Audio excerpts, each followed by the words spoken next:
Selamat sore para netizen dimanapun kita berada. Salam inspirasi bagi kita semua. Ini cukup menarik sekali ya. Yang kemarin Benny Ramdhani yang banyak digebukin, terus kemudian dikritik habis-habisan terhadap si Benny ini begitu. Dan hari ini Hanora sudah mulai geram. Kadernya Benny Ramdhani digebuki penyerang Jokowi. Oso kalau berani hadapi saya, wow, sudah ada nantang begitu. Kemana kemarin begitu. Dan bahkan di depan Jokowi, Ketum Hanora tegaskan tak dukung Anies di Pilpres 2024. Tidak menjadi masalah begitu kan. Hanora kan nyampe nggak di parlemen begitu. Kira-kira seperti itu begitu. Mari kita baca terlebih dahulu komentar-komentar netizen seperti ini. Ini komentar netizen ya. Ijazah Bapak ini juga perlu dipertanyakan.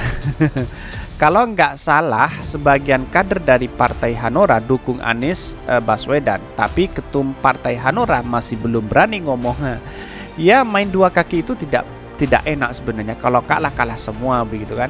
Cara politik kotor kalau pakai urat Pak ini negeri ini. Jangan Pak, mending ikut memperbaiki cara berpolitik negara kita ini.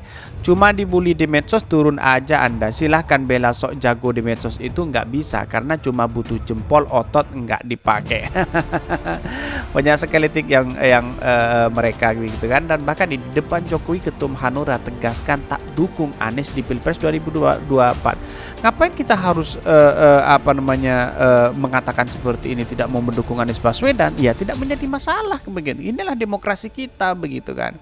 Kenapa harus ditunjukkan kepada Pak Jokowi begitu? Emang Pak Jokowi sudah peduli kepada Hanora? Ini yang menjadi pertanyaan publik begitu. Kalau hanya nompang ya di situ bisa jadi begitu kan.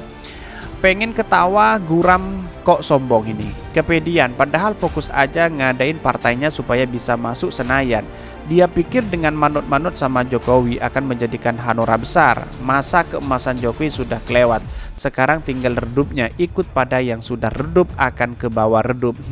Hanora masih ada kah? Ini banyak sekali menteri. Ya ini lagi rasa khawatir Anies Baswedan ikut pemilu Pilpres lalu menang. Partai di atas PSI sedikit.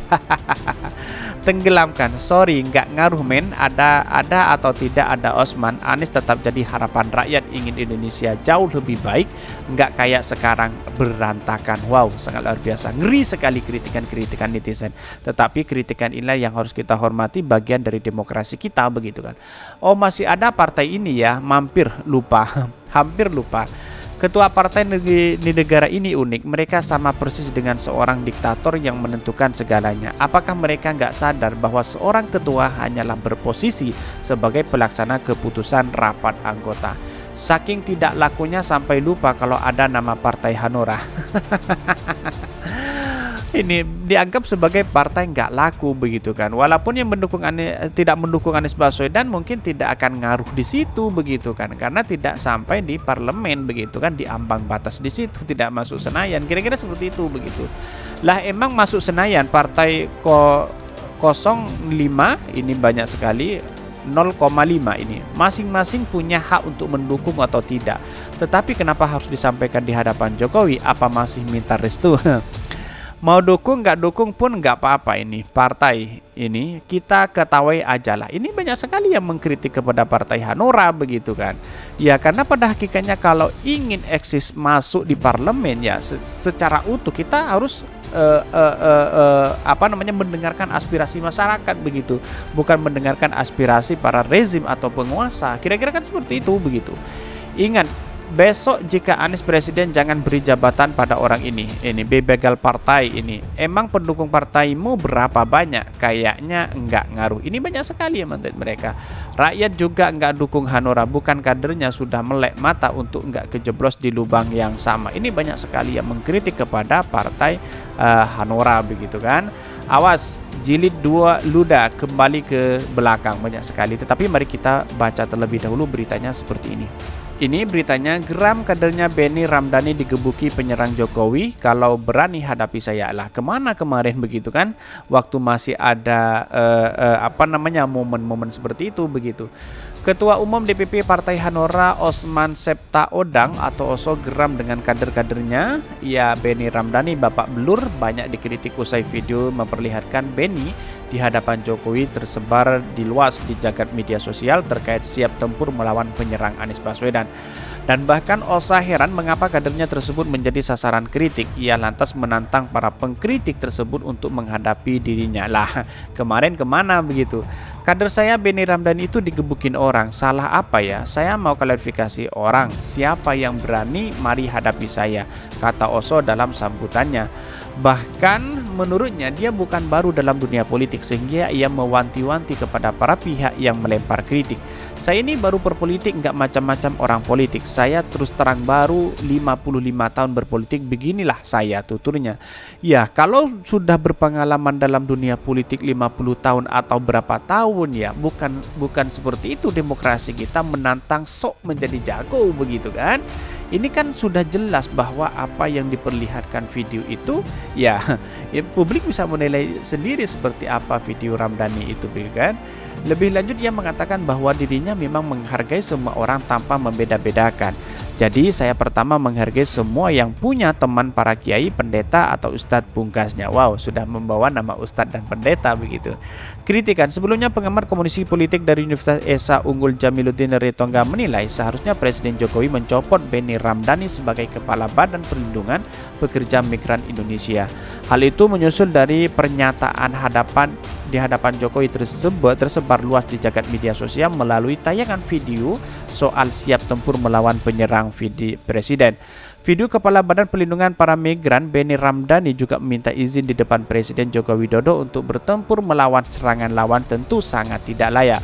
Menurutnya, permintaan yang mengarah pada penggunaan fisik itu tak selayak disampaikan relawan, terlebih sebagai pejabat publik yang menilai bahwa Benny seolah masih hidup di negara otoriter yang membenarkan penggunaan kekerasan dan penyelesaian masalah. Wow, sangat luar biasa sekali kritikannya begitu kan.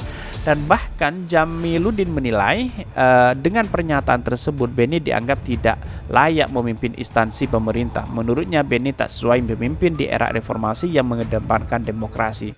Maka penjelasan Benny Ramdhani menyebut jika pernyataan di hadapan Jokowi tersebar luas di jagat media sosial, bahkan melalui tayangan YouTube videonya ditampilkan secara tidak utuh. Ia mengatakan dalam momen saat kumpul relawan dengan Jokowi sebenarnya tidak hanya dirinya yang berbicara, pertemuan itu sendiri berlangsung sekitar 40 menit. Menurutnya apa yang disampaikan dalam video tersebut pernyataannya tidak ditampilkan secara utuh. Wow, kalau yang utuh di mana ya? Kira-kira seperti itu pertanyaan publik begitu kan. Kenapa selama ini yang ngotot sekali bahwa harus perang, harus apa, kata si Benny begitu kan. Lihat sendiri videonya seperti apa mereka. Kok tumben sekarang mau menantang hadapi saya lah, waktu momen mau kemana begitu kan, kok tidak muncul. Kira-kira seperti itu begitu. Kenapa kok berada di hadapan Pak Jokowi berani mengatakan seperti itu? Inilah negara demokrasi. Negara demokrasi begitu kan. Bukan fisik yang didepankan, tetapi otak yang harus kita kedepankan. Kita bernarasi yang baik. Kira-kira seperti itu begitu.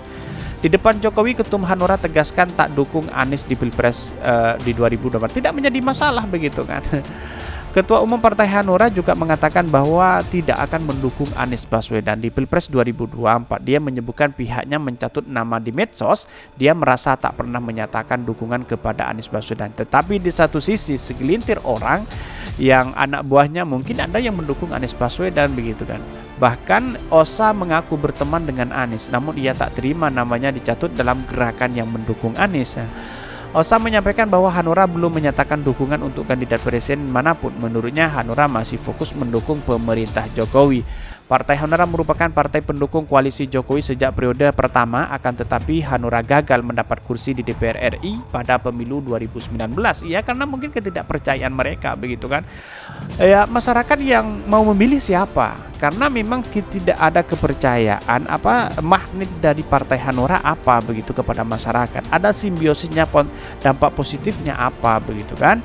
Ya, berbeda dengan partai-partai yang lain yang akan lolos. Mungkin ini akan sama dengan PSI mungkin ya, tetapi PSI lebih condong kepada anak muda yang masih banyak diminati dibandingkan Hanura begitu kan. Kala itu suara Hanura tidak memenuhi ambang batas atau parliamentary threshold sebesar 4% suara nasional. Kini Hanura telah dinyatakan lolos sebagai calon peserta pemilu 2024. Mereka bakal kembali bertarung merebutkan suara dengan partai-partai lainnya. Ya akan semakin jauh begitu karena posisi nanti ada partai Gelora yang baru begitu kan. Garuda, partai Garuda juga yang bersaing di sini begitu. Bisa jadi Hanura dan yang lainnya yang partai-partai di bawah itu bisa jadi bubar begitu. Akan dilewati oleh partai Gelora yang baru yang semakin eksis begitu. Yang ditawarkan visi misi dari partai Gelora itu sudah masuk kepada masyarakat. Berbeda dengan Hanura yang sampai hari ini belum memberikan dampak positif kepada kepada masyarakat, apalagi dicederai dengan si Beni Ramdhani ini begitu kan, masyarakat semakin tidak percaya. Kira-kira seperti itu begitu analisisnya. Jadi saya rasa bahwa apa yang dilakukan oleh ketua Hanura ya sebenarnya tidak perlu ditegaskan untuk di Pilpres, seharusnya berbicara tentang masa depan Indonesia itu sendiri. Kira-kira seperti itu. Kesimpulan saya hanya satu, bahwa bisa jadi partai Hanura bubar karena mungkin ada partai baru yang akan melewati itu begitu kan, akan melewati persaingan dari seperti Gelora akan melewati persaingan dari Hanura itu sendiri di Pilpres 2024. Mungkin itu yang kami sampaikan. Tonton terus channel Hodari Podcast Rakyat ini karena ada berita-berita menarik dan viral setiap harinya. Salam para netizen, salam inspirasi bagi kita semua. Jangan lupa di subscribe channel YouTube Hodari Podcast Rakyat ini.